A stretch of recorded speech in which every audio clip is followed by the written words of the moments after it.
আসসালামু আলাইকুম, কেমন আছেন আপনারা সবাই? আশা করি সবাই অনেক বেশি ভালো আছেন। আর সবার ঈদ কেমন কাটলো? আর আমি ঈদের দিন সকালে এই ভিডিওটা বানিয়েছিলাম, কিন্তু ছাড়বো কবে সেটার ঠিক নেই। মনে হয় ঈদের 2-3 দিন পরে। ঈদ আসলেই আমি একদম ব্যস্ত হয়ে পড়ি, কারণ আমার এলাকার সব মানুষ আমার কাছে মেহেদি দিতে চলে আসে। যেহেতু আমি এবার ঢাকা থেকে এসেছি আর আমার শরীরটা তেমন ভালো ছিল না, তাই এবার আমি কাউকেই দিয়ে দিইনি, শুধু আমার বোনকে দিয়ে দিয়েছি। কিন্তু তাতেও আমার ভালো লাগছিল না আর কি, তেমন একটা ভালো হয়নি, কিন্তু ওর অনেক পছন্দ হয়েছে, সেটাই অনেক। আর ঈদের দিন মানে কিন্তু হচ্ছে সেমাই, নুডলস, প্যাকেট সেমাইও আছে। এইটা লাগছে সেমাই না, এইটা দুধ গরম করে এটার উপরে দিয়ে দিই। আর ওদের দেয়া দুটা সেমাই রান্না। আমার আম্মু হচ্ছে একটা নতুন স্টাইলের সেমাই রেসিপি ট্রাই করবে, মানে আমার জন্য নতুন আর কি, আমার জন্য নতুন না, যাই হোক যেভাবেই রান্না করুক আমি তো সেমাই খাই না, আমার কোনো সমস্যা নেই। আর এই বাদামগুলো স্পেশালি সেমাই রান্না করার জন্য আনা হয়েছে। এবার হচ্ছে এই বাদামগুলোকে ভেজে রেখে দেওয়া হবে স্পেশালি, যে এটা দিয়ে পরের দিন সেমাই রান্না করা হবে এই জন্য। আর একটা স্পেশাল জিনিস আছে যেটা না হলে ঈদ কমপ্লিটই হয় না, সেটা হচ্ছে মলিদা। এটা বানানো হয় আল্লা চালের গুঁড়ো, নারিকেল কুচি, আদা বাটা, এসবের সংমিশ্রণে চিনি আরও কিছু কিছু জিনিস দিয়ে তারপর এই মলিদাটা তৈরি হয়। আর আমরা ঈদের দিন সকালে স্পেশালি এই মলিদাটা খেয়ে ঘরে সবাই নামাজ পড়তে যায়, পুরুষেরা মসজিদে। আর কেউ স্পেশালি যদি ঈদে আমাদের বাসায় আসে ঈদের দিন, তাহলে তাদেরকে এই মলিদাটা সার্ভ করা হয় পরে অন্য খাবার। তো তার জন্য চাল গুঁড়ো করে নিয়েছে, এই দেখুন আদা বেটে নিয়েছে, আর নারকেল, চালের গুঁড়ো, আদা বাটা, আর হচ্ছে নারকেল কুচি, নারকেল আমি কুচি করেছি, এগুলো দিয়ে মলিদা তৈরি হবে। আর বাদাম দিয়ে হবে সেমাই। এগুলো আমরা আগের দিনই রাতে রেডি করে রেখেছি। আর পরের দিন আমরা যা করছি সেটা হচ্ছে গরুর মাংস বের করে রেখেছি, কারণ গরুর মাংস রান্না করবে। আর নুডলস, সেমাই এসব তো আছেই, সব স্পেশালি। আর এই চুড়ি দুটো হচ্ছে আমার আম্মু কিনেছিল ঈদের উদ্দেশ্যে, তো এটাকে আম্মুকে পরতে বলছি, এই জন্য আম্মু পরে নিচ্ছে। এবার হচ্ছে সেমাই আর নুডলস রান্নার পালা। আপনারা দেখতেই পাচ্ছেন আম্মু সেমাইয়ের প্যাকেট বের করে সেমাইগুলোকে গুঁড়ো গুঁড়ো করতেছে তার স্পেশাল রেসিপি তৈরি করার জন্য।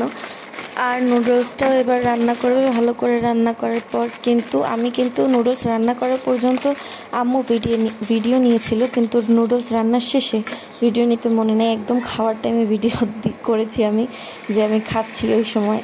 যাই হোক, এই কিন্তু আমাদের মলিদাটা তৈরি করতেছে, আমাদের সেই স্পেশাল শরবত রেসিপিটা। দিয়ে দিয়েছে চালের গুঁড়ো, তারপর দিয়ে দিবে আদা, তারপর দিয়ে দিবে নারকেল কুচি, এটা কিন্তু আদা বাটা যেটা দেখিয়েছিলাম আমি। আর এই নারকেলগুলো আমি কুচি করেছিলাম, এই নারকেল কোরানোটা দিয়ে দিয়েছে। আর দিয়ে দিয়েছে কিন্তু 1 কাপ চিনি, লবণ পরিমাণ মতো। এবার এটাকে ভালোভাবে নেড়েচেড়ে মিশ্রণ করে নিলে কিন্তু আমাদের সেই শরবতটা, স্পেশাল ঈদের মলিদের শরবতটা কিন্তু তৈরি হয়ে যাচ্ছে। তার মধ্যে দিয়ে দিচ্ছে বরফ, যেন ঠান্ডা ঠান্ডা প্রাণ ভিজিয়ে খেতে পারে সবাই। এই জন্য এই শরবতটা আপনারা কেউ কখনো খেয়েছেন কিনা, আর যদি না খেয়ে থাকেন তাহলে অবশ্যই ট্রাই করে আমাকে জানাবেন যে এটা আপনাদের কাছে কেমন লাগলো খেতে। আমরা তো বানানোর সাথে সাথেই কয়েক গ্লাস খেয়ে ফেলছে সবাই। আর এবার হচ্ছে নুডলস রান্না করার পালা। নুডলসটাকে কিন্তু সুন্দর করে রান্না করবে। আর নুডলস রান্না করার ভিডিওটা নিয়েছে আম্মু, কিন্তু নুডলস রান্না করে উঠানোর সময় পরিবেশনের কোনো ভিডিও নাই, একদম খাওয়ার টাইমে খাচ্ছিলাম সেটা ভিডিও করছিলাম। এই সব থেকে আমার ফেভারিট পার্ট হচ্ছে নুডলস। ঈদে অথবা অন্য কোনো টাইমে আমি কিন্তু নুডলস খেতে খুবই পছন্দ করি। সেমাই আর মিষ্টি জাতীয় জিনিস আমার একদমই মুখে রোচে না। মলিদাও কিন্তু আমি পছন্দ করি না, কিন্তু ওটা বাকি সবাই অনেক পছন্দ করে, কিন্তু যেহেতু ওটার মধ্যে মিষ্টি, চাল এবং অনেক কিছু, এটা আমার ভালো লাগে না আর কি। যাই হোক, এবার আমাদের নুডলসটা রান্না কিন্তু শেষ। আর এবার আম্মু ঘি দিয়ে দিয়েছে, ঘিয়ের মধ্যে তেজপাতা, এলাচ এসব একটু টেনে নিচ্ছে। এবার সেমাইটা রান্না করবে। আর এই হচ্ছে আমার আম্মু সেমাইটা ভেঙে ভেঙে একদম টুকরো টুকরো করে ফেলছে। এবার তার স্পেশাল ওয়েতে সে রান্না করবে।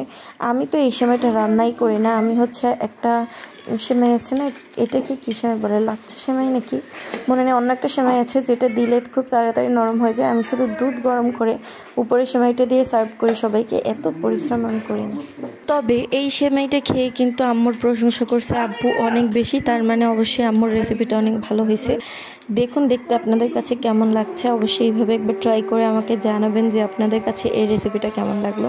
আর আমার যেটা পছন্দ আমি এসে পড়েছি সেটা খোঁজাখুঁজি করতে, নুডলস। যাই হোক, আমি কিন্তু একবার খেয়েছি, এই জন্য আমার বাটিটা এরকম মাখা, কারণ আমি একটু আগেই খেয়ে এসেছি। এবার এই বাটিটা আমি আমার আম্মুকে নিয়ে দিব, তারপর আমি আবার ওইখানে বসে চুরি করে নুডলস খাবো, কারণ আমার অভ্যাস খারাপ। আম্মুকে না বলেই আম্মুর শোকেস থেকে আমি চামচ বাটি সব বের করে ফেলছি, এই জন্য আমার আম্মুর রিয়েকশনটা খুবই চমলক্য। কাঁটা চামচ কেন? আর এইদিকে আমার ভাই লায়ক পাতলা খান, সে এখন রেডি হচ্ছে নামাজের জন্য, নামাজে যাবে। এই নায়কটা কে ঠাই? ওই তো বাংলা সিনেমার হিন্দি নায়কের নাম। একটা হাস্যকর বিষয় হলো, আমার ভাই যখন ছোট ছিল তখন ও আমারে বলতো যে ও ফর্সা হতে চায়, কারণ ওর নাকি সুন্দর লাগে না, কিন্তু ওকে তো অনেক সুন্দর লাগে। Hi hello guys. তারপর আমি চলে গেলাম চুরি করতে। চুরি করে কতক্ষণ নুডলস খাইলাম। এটা কিন্তু আমি বাটিতে নিয়ে খাইনি, দাঁড়িয়ে দাঁড়িয়ে কড়াই থেকে সাটাই ফেলছি। এবার আমার ভাইকে পারফিউম সিলেক্ট করে দিব। পারফিউম না আসলে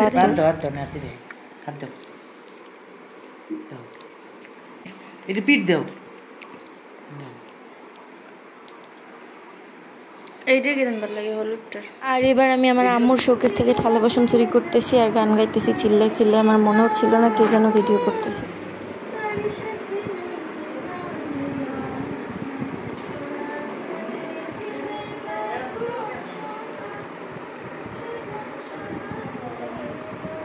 আর এখন আমাদের সব থেকে সুন্দরী আপারে আমরা সুন্দরী একটা ড্রেস পরাইছি।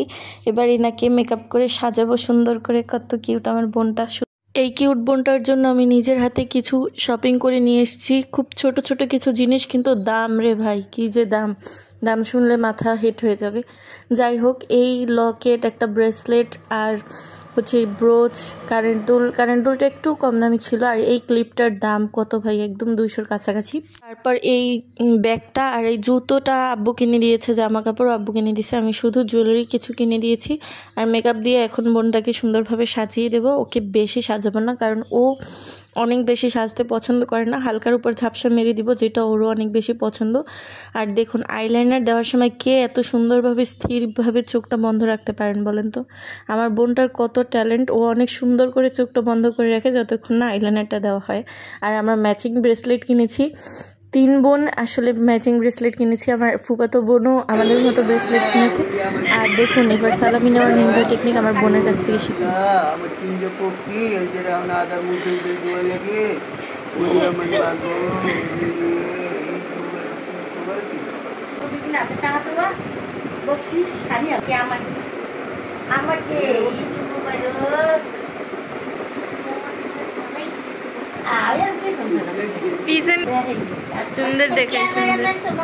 এখন হচ্ছে আমি আমার বোনের কিছু ফটোশ্যুট করব, কিছু ছবি টবি তুলবো। তারপর হচ্ছে ও সালামি চাওয়ার নিনজা টেকনিক দেখাবে আপনাদের, কিভাবে মানুষের থেকে সালামি আদায় করা লাগে।